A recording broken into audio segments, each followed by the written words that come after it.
So in this video, I'm gonna talk about my take on the no-fap movement. I think I had enough. All this money got me acting up.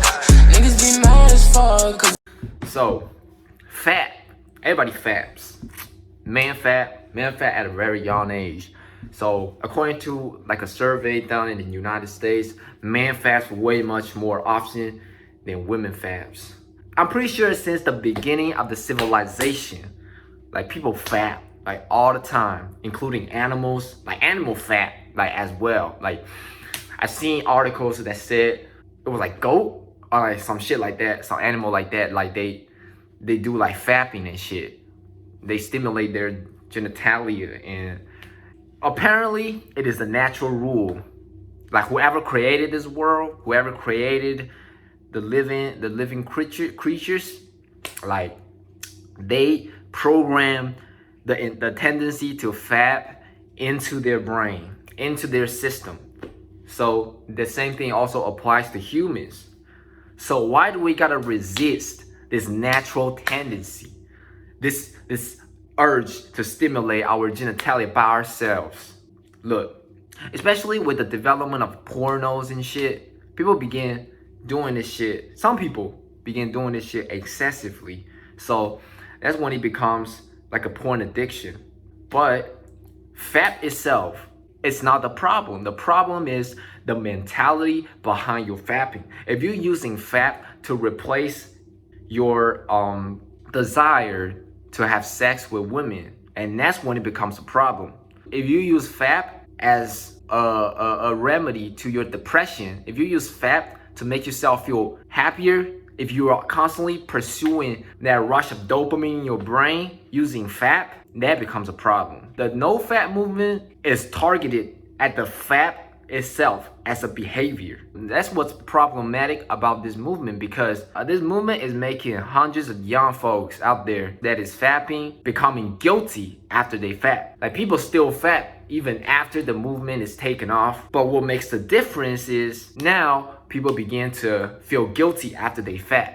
Just go ask like all the men on the street, like who the fuck is doing no fap? Like nobody could do the no fap, like just cut it off completely, because this is just like our natural desire is programmed in our brain. And therefore, the only thing that no fap movement does to people is to make people feel guilty after they fap, at least some of them. What we should do is not to the behavior itself, but to people's mentality behind the fapping. For example, for those people that are addicted to sex, for those people that are addicted to pornos, we should have like an AA meeting, but for people that are addicted to sex, and let them talk about like how they're addicted to it, what they should change mentally so they don't use it as a mechanism countering their lack of sex with females, or like their depressions or their whatever type of problem they're using fap to counter. Basically, that's like teaching people how to have a healthy fap lifestyle. You can still fap, but what you need to realize is you shouldn't use fap as a mechanism to, you know, counter whatever personal problems you got going on in your life. And once you did that, like you can fap like 10 times a day, but your mind's still healthy,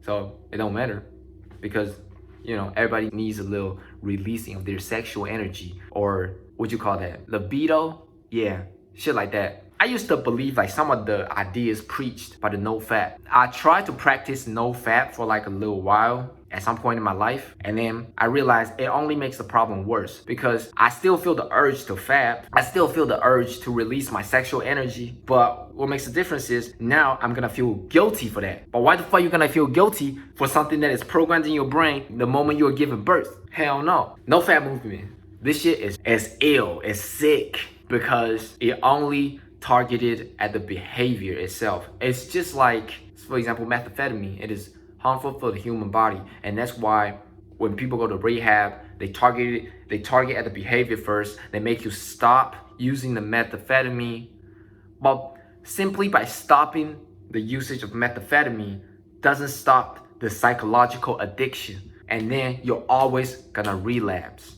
If methamphetamine is not physically addictive, I'm pretty sure like if you have a healthy mindset going into it, you can keep a healthy dose while your life is not affected by it at all because you're not relying on it mentally. But this drug is special because it makes you physically addicted to it. But for fat, there's no way you're gonna be physically addicted to it because this is a need in your biological system. It's just like people needs to eat. It's just like you're telling those people they got bulimia, for example. Like people get addicted to eating food because they use eating food as a mechanism to their depression, as a mechanism to their traumas. And when we eating food, your brain produces dopamine. So people use that as like a mechanism to their depression. See what I mean? The behavior of eating food is not problematic at all because everybody needs to eat food. It's just like everybody needs to fat because we all got the sexual energy and we need to release it at some point. What makes it problematic is people use eating food to cure the depression, to cure their anxiety, to cure their whatever. So if you use fat for the same reason, that becomes a problem. It's not the fat itself that the behavior is harmful for your body. Stop following fucking Nofap. Peace out.